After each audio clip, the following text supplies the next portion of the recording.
the man who warned Berlin about Allied air power, would learn the truth from 30 feet above the road. Not in a briefing room, not in a memo stamped urgent, but in a screaming blur of cannon fire, when a single fighter plane ripped down out of the French sky and turned his staff car into a target. If you enjoy deeply human war stories like this, consider subscribing. By the spring of 1944, Erwin Rommel was no longer the confident desert fox of North Africa. He was thinner, older, and visibly frustrated. Hitler had sent him west to inspect the Atlantic Wall, that vast ribbon of concrete, steel, and propaganda meant to keep the Allies out of Fortress Europe. On paper, it looked formidable. In reality, Rommel saw something else entirely. He saw a wall that assumed the Luftwaffe would dominate the skies. Rommel had learned the hard way what happened when you lost control of the air.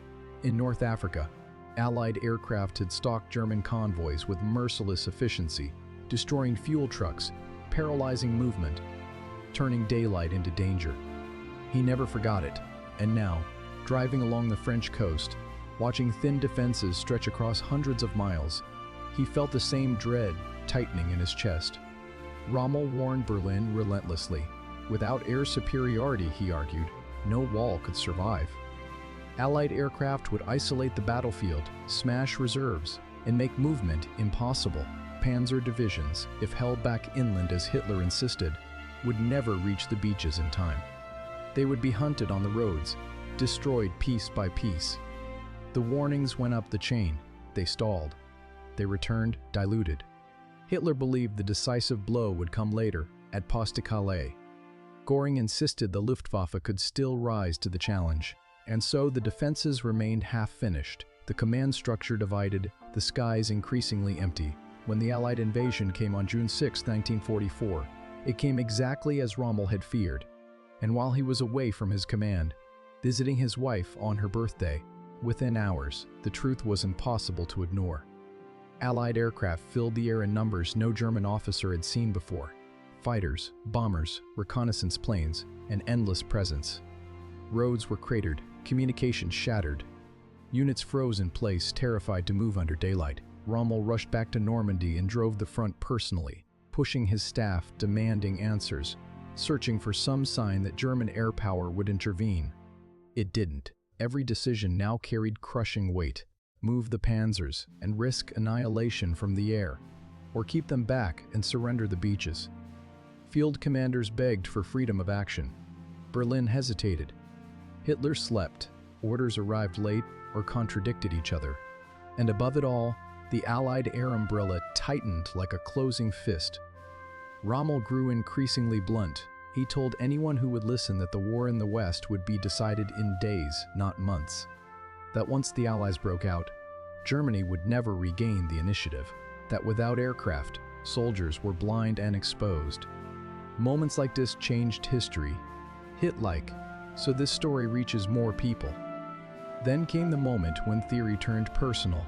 On June 17, 1944, Rommel was traveling by staff car along a country road near the front. The day was deceptively calm. Fields rolled gently past. No sirens, no warning, just the hum of tires and the low conversation of men who had grown used to danger. Suddenly, a shadow flashed overhead. A lone Allied fighter, a Spitfire, dropped out of the sky. Its cannons opened up instantly. Bullets tore into the road, the hedgerows, the vehicle itself. The driver swerved violently. The car spun, slammed into a ditch, and flipped. Rommel was thrown hard. His head struck the frame with brutal force.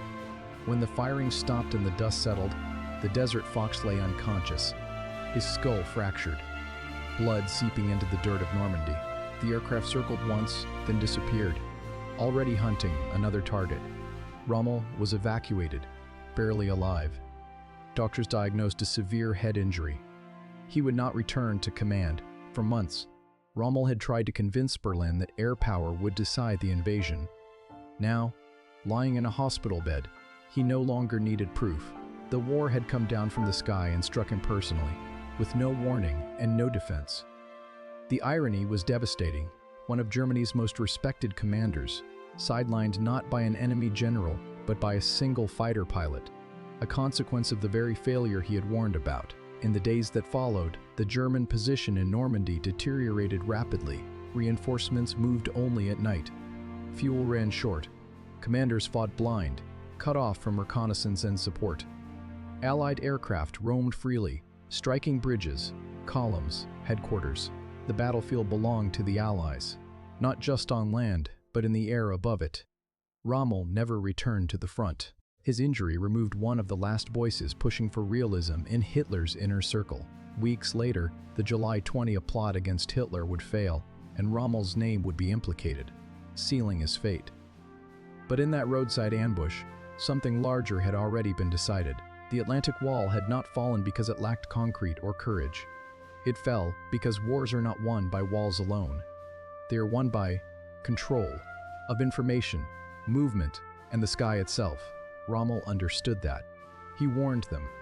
And when the Spitfire's guns found his car, the cost of ignoring that warning became undeniable. Share this story with someone who thinks World War II outcomes were inevitable. Rommel's injury sent shockwaves through the German command structure. For those on the ground in Normandy, it was more than the absence of a brilliant strategist. It was the sudden, tangible proof that the Luftwaffe's failure had left them vulnerable. Soldiers whispered about the Desert Fox's luck running out. Officers debated what could have been done differently, and the Allies, meanwhile, reveled in their newfound freedom above the battlefield. Across the bocage, the air was no longer a silent protector. It was an open highway for Allied fighters, strafing convoys, bombing bridges, and turning every attempt at counterattack into a perilous gamble. German panzer divisions, meticulously held back by Hitler's insistence on preserving them for some mythical counterpunch, were now trapped behind roads jammed with fleeing units and destroyed vehicles. Rommel's warnings about mobility without air cover had come true, painfully, catastrophically. In Berlin, Hitler remained stubbornly convinced that the Atlantic Wall could hold. Reports filtered in, fragmented and often contradictory, painting a picture of chaos. But the Führer's worldview remained unchanged. German soldiers were disciplined. Hitler's generals were infallible, and the Allies would falter. Rommel's pleas, once urgent, were now muffled by distance, bureaucracy, and his own incapacity.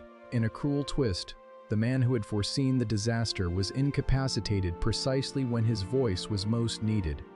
Meanwhile, Allied forces pressed their advantage. Every day, the skies over Normandy were thick with Spitfires, Mustangs, and Typhoons, strafing supply lines, bombarding artillery positions, and chasing down retreating units. German morale plummeted. Commanders had no choice but to improvise, often sending units into battle with incomplete intelligence, inadequate fuel, and the terrifying knowledge that any daylight movement was an invitation to death. Rommel's absence from the front allowed the German high command to double down on rigid, unrealistic orders. Panzer divisions were instructed to hold positions without maneuvering, to engage in futile counterattacks, and to rely on air support that no longer existed. Soldiers were increasingly caught between obedience to command and the instinct for survival, creating fractures in cohesion that the Allies exploited ruthlessly. The personal cost of these failures was immense. Small towns were devastated, families displaced, and thousands of young soldiers slaughtered in what Rommel had predicted, a slaughter exacerbated by the loss of control in the skies. Units became isolated, supply lines severed, and retreat became not a tactical decision, but a desperate necessity. The human toll mirrored the strategic collapse. The same warning Rommel had issued months earlier, now fulfilled with cruel clarity. Even from his hospital bed, Rommel understood the broader implications. He was no longer in command, but he could see the pattern forming. Germany's defeat in the West was accelerating. Without air cover, the Atlantic Wall was a facade. Without mobile reserves, counterattacks were doomed. Without decisive leadership, panic spread faster than orders. The war in France was slipping away in real time, as Allied bombers and fighters turned every inch of territory into contested, lethal ground.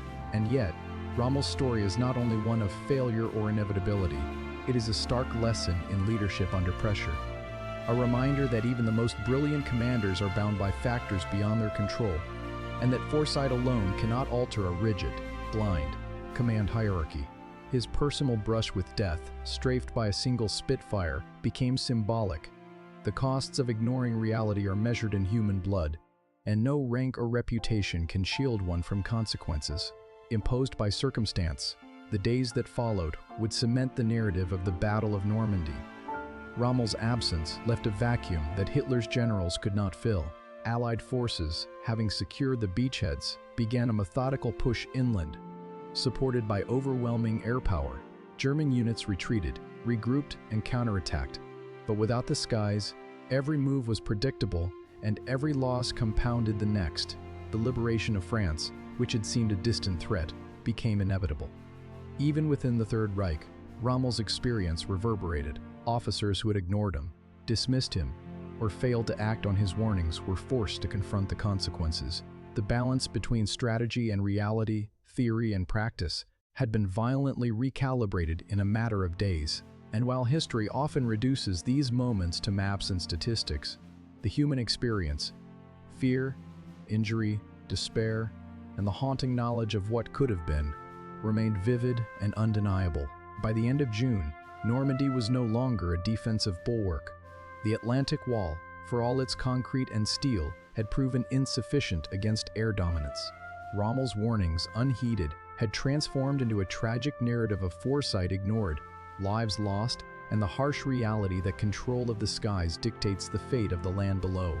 His personal ordeal, lying in a hospital bed, fractured and watching his predictions unfold, serves as both a dramatic turning point in the campaign and a deeply human testament to the costs of strategic misjudgment.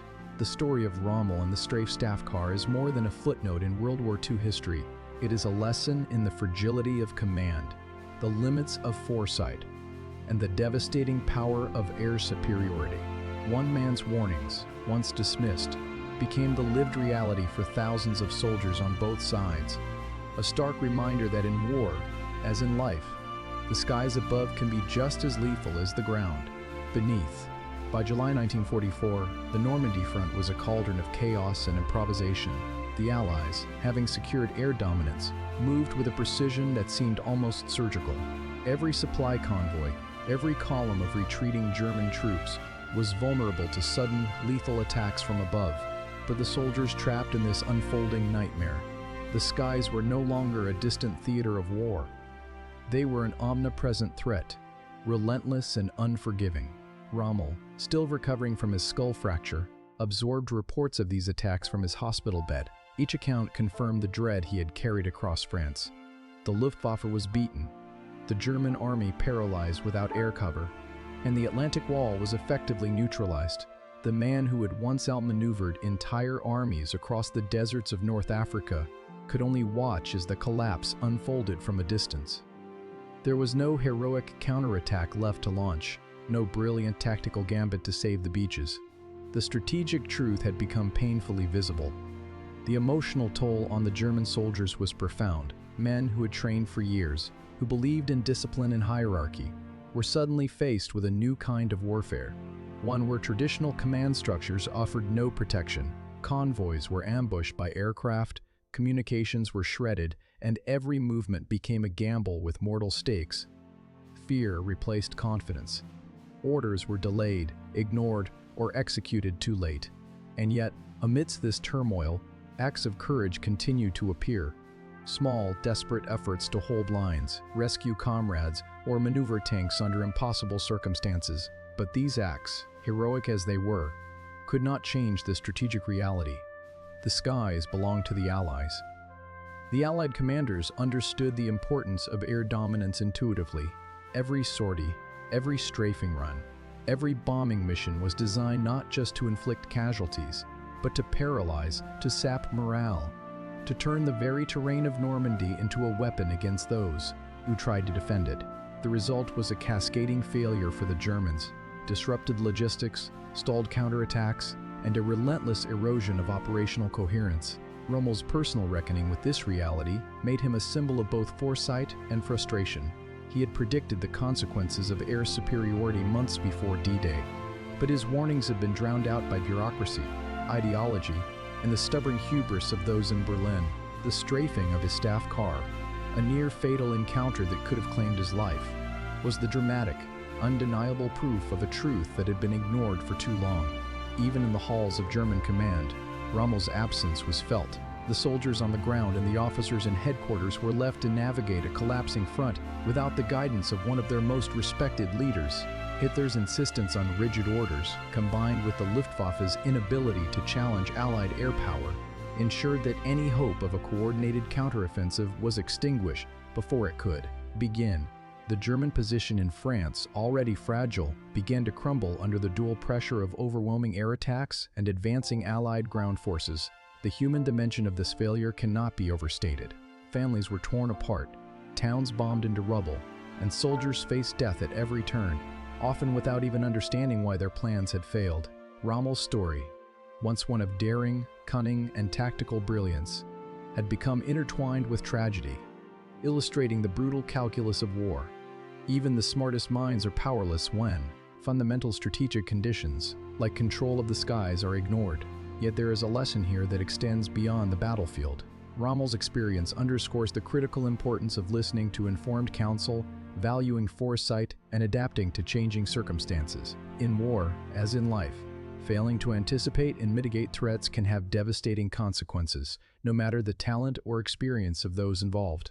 The Normandy campaign, which would later be studied in military academies around the world, was shaped in no small part by this single failure: the loss of air superiority and the tragic timing of ignored warnings.